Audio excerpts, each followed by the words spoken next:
दोस्तों low frequency array यानी कि लोफर एक एडवांस्ड रेडियो टेलीस्कोप है जो यूरोप में इंस्टॉल किया गया है। लोफर को यूज़ करके एस्ट्रोनॉमर्स ने एक नई रेडियो गैलेक्सी डिस्कवर की है। ये डिस्कवरी बहुत इंपॉर्टेंट है क्योंकि ये गैलेक्सी बहुत वीक और फेंट रेडियो एमिशंस देती थी जो सिर्फ लोफर की हाई सेंसिटिविटी और वाइड फील्ड ऑफ व्यू के वजह से डिटेक्ट की जा सकती थी। इसमें शोभा कुमार ने क्या रोल प्ले किया उसके बारे में बताऊंगा और भी चीज़ों के बारे में बताऊंगा। उससे पहले अगर आपने अभी तक चैनल को सब्सक्राइब नहीं किया है तो प्लीज़ सब्सक्राइब कर लीजिए। इस गैलेक्सी को J011+3217 नाम दिया गया है। ये फाइंडिंग्स 21 जून को आर्कसिव प्री प्रिंट सर्वर पर एक रिसर्च पेपर में पब्लिश हुई थी।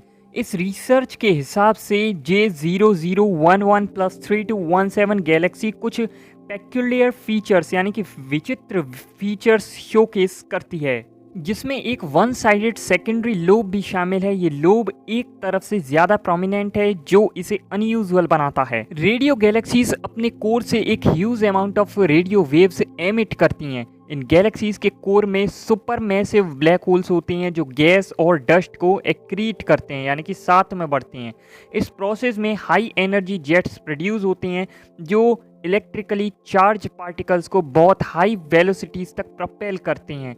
ये जेट्स रेडियो विजुअल होते हैं और इनका रेडियो एमिशन हम अर्थ तक डिटेक्ट कर सकते हैं। लोफर का design low frequency radio waves को डिटेक्ट करने के लिए किया गया है जो बहुत फेंट और डिस्टेंट सोर्सेज से आते हैं। इसकी हाई सेंसिटिविटी और वाइड फील्ड ऑफ व्यू के वजह से लोफर बहुत कमज़ोर रेडियो एमिशंस को भी डिटेक्ट कर सकता है जो पहले पॉसिबल नहीं था। J0011+3217 के डिस्कवरी से हमें ये समझने में मदद मिलती है कि रेडियो गैलेक्सीज कैसे फॉर्म होती हैं और इवॉल्व करती हैं।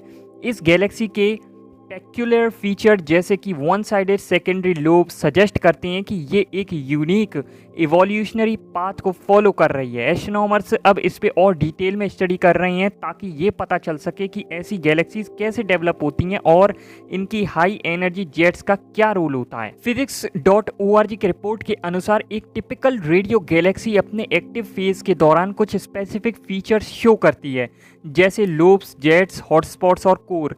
ये एक्टिव फेज तकरीबन 100 मिलियन साल तक चल सकता है।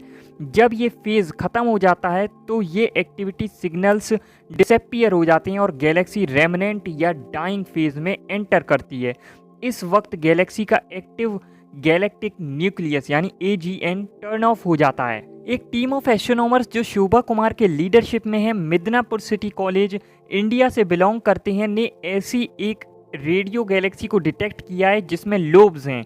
ये डिटेक्शन इंपॉर्टेंट है क्योंकि ये गैलेक्सी अपने एक्टिव फेज में है जो हमें इसके इवोल्यूशन के प्रोसेसेस को समझने का एक यूनिक मौका देता है। रेडियो गैलेक्सीज का स्टडी करना क्रूशियल है क्योंकि ये हमें यूनिवर्स के लार्ज स्केल स्ट्रक्चर और गैलेक्सीज के लाइफ साइकिल के बारे में वैल्यूएबल इंसाइट्स प्रोवाइड करता है। रिसर्चर्स ने LOFAR 2 metre sky survey second data release LOTSSDR2 at 144 megahertz, तो 1 megahertz equal to 1 million cycle per second, तो 144 मेगाहर्ट्ज का यूज़ करके एक peculiar radio Galaxy J0011+3217 identify की है। ये डिस्कवरी दिखाती है कि J0011+3217 की शेप और स्ट्रक्चर पे रैम प्रेशर का सिग्निफिकेंट इम्पैक्ट होता है जो एबेल 7 क्लस्टर के प्रेशर की वजह से होता है। रैम प्रेशर की वजह से गैलेक्सी और सराउंडिंग क्लस्टर एनवायरनमेंट के बीच कॉम्प्लेक्स इंटरेक्शन होती हैं जो इसकी मॉर्फोलॉजी को शेप करती हैं। इस तरह की इंटरेक्शंस हमें गैलेक्सी और क्लस्टर्स एनवायरनमेंट्स के डायनेमिक्स को समझने में मदद करते हैं और कॉस्मिक एवोल्यूशन के प्रोसेस को और डिटेल में एक्सप्लोर करने का मौका देते हैं। इस गैलेक्सी में जो वन साइडेड सेकेंडरी लोब था वो लोब क्या होता है इसके बारे में बताऊंगा और मॉर्फोलॉजी क्या होता है इसके बारे में बताऊंगा और जो रैम प्रेशर है उसके बारे में थोड़ा सा बता दूंगा।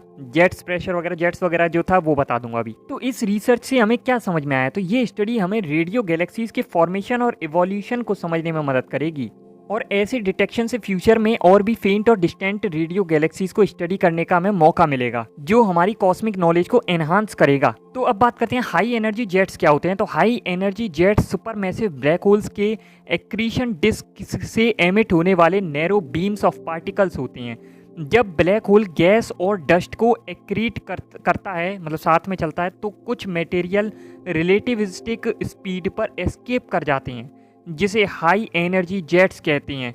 ये जेट्स टिपिकली गैलेक्सी के पोल से बाहर निकलते हैं और इंटरगैलेक्टिक स्पेस तक एक्सटेंड करते हैं। इन जेट्स में इलेक्ट्रिकली चार्ज पार्टिकल्स और मैग्नेटिक फील्ड होते हैं जो रेडियो वेवलेंथ्स पर इंटेंस एमिशंस प्रोड्यूस करते हैं। हाई एनर्जी जेट्स गैलेक्सीज की मॉर्फोलॉजी और सराउंडिंग मीडियम के साथ इंटरेक्शंस को इन्फ्लुएंस करते हैं, जो गैलेक्सी इवोल्यूशंस को समझने में क्रिटिकल है। अब है कि मॉर्फोलॉजी क्या होती है। मॉर्फोलॉजी किसी भी एस्ट्रोनॉमिकल ऑब्जेक्ट जैसे कि गैलेक्सीज की फिजिकल स्ट्रक्चर और शेप को डिस्क्राइब करती है। इसमें ऑब्जेक्ट के डिफरेंट पार्ट्स जैसे कोर, लोब्स, जेट्स और हॉटस्पॉट शामिल होते हैं। रेडियो गैलेक्सी की जो मॉर्फोलॉजी है उनके फॉर्मेशन और इवोल्यूशन के प्रोसेसेस को रिफ्लेक्ट करती है। मॉर्फोलॉजिकल फीचर्स जैसे लोब्स और जेट्स गैलेक्सीज के डायनेमिक्स और सराउंडिंग एनवायरनमेंट के साथ इंटरेक्शन को भी रिवेल करते हैं।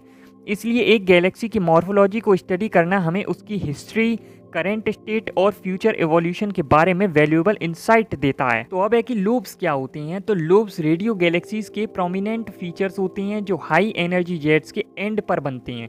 जब सुपरमैसिव ब्लैक होल से एमिट होने वाले जेट्स इलेक्ट्रिकली चार्ज पार्टिकल को बहुत दूर तक प्रोपेल करते हैं, तो ये पार्टिकल्स इंटरगैलेक्टिक मीडियम के साथ इंटरेक्ट करके लोब्स फॉर्म करते हैं। लोब्स में इंटेंस रेडियो एमिशन होता है और ये टिपिकली गैलेक्सी के कोर से दोनों तरफ एक्सटेंड होते हैं। इन लोब्स के थ्रू हम गैलेक्सी के जेट्स की डायरेक्शन और स्ट्रेंथ को समझ सकते हैं। लोब्स रेडियो गैलेक्सी की ओवरऑल मॉर्फोलॉजी और उसके सराउंडिंग एनवायरनमेंट के इंटरेक्शन के बारे में भी काफ़ी वैल्यूएबल इंफॉर्मेशन देते हैं। अब है कि रैम प्रेशर क्या होता है। तो रैम प्रेशर एक फोर्स है जो एक ऑब्जेक्ट पर तब लगती है जब वो डेंस मीडियम से मूव कर रहा होता है। एस्ट्रोनॉमी में जब एक गैलेक्सी क्लस्टर के हॉट गैस से गुजरती है तो ये गैस उस गैलेक्सी पर रैम प्रेशर क्रिएट करती है। ये प्रेशर गैलेक्सी के इंटरस्टेलर मीडियम को कंप्रेस करता है और उसकी गैस और डस्ट को स्ट्रिप कर सकता है। इससे गैलेक्सी की मॉर्फोलॉजी और स्टार फॉर्मेशन रेट्स पर सिग्निफिकेंट इम्पैक्ट होता है। रैम प्रेशर के इफेक्ट से गैलेक्सी की शेप चेंज हो सकती है और उनके इंटरनल प्रोसेस ऑल्टर हो सकती हैं, जो हमारी अंडरस्टैंडिंग ऑफ गैलेक्सी इवोल्यूशन को डीपन करता है। तो अब मैं जल्दी से बता देता हूँ कि शोभा कुमार ने और उनकी टीम ने एक्चुअली में क्या किया था। तो ये कहाँ से हैं ये सब तो आप जानते हो। तो इन्होंने क्या है, लोफर 2 मीटर स्काई सर्वे LOTSSDR2 के डाटा का एनालिसिस किया था। उन्होंने J0011+3217 नाम की पेक्यूलर रेडियो गैलेक्सी आइडेंटिफाई की। टीम ने इस गैलेक्सी की मॉर्फोलॉजी को स्टडी किया और पाया कि इस पे एबल 7 क्लस्टर के रैम प्रेशर का सिग्निफिकेंट इम्पैक्ट है। उन्होंने कॉम्प्लेक्स इंटरेक्शंस को हाईलाइट किया जो गैलेक्सी और सराउंडिंग क्लस्टर एनवायरनमेंट के बीच होती है। इस रिसर्च से रेडियो गैलेक्सीज के फॉर्मेशन और एवोल्यूशंस के प्रोसेस को समझने में नई इंसाइट्स मिली है जो फ्यूचर स्टडीज़ के लिए इम्पॉर्टेंट है। दोस्तों, मैंने इसी प्रकार टाइम ट्रेवल और ब्लैक होल, इसी प्रकार और भी स्पेस से रिलेटेड बहुत सारी वीडियोज़, इंटरेस्टिंग वीडियोज़ बनाई हुई है। आप जाकर चेकआउट कर सकते हो चैनल पर।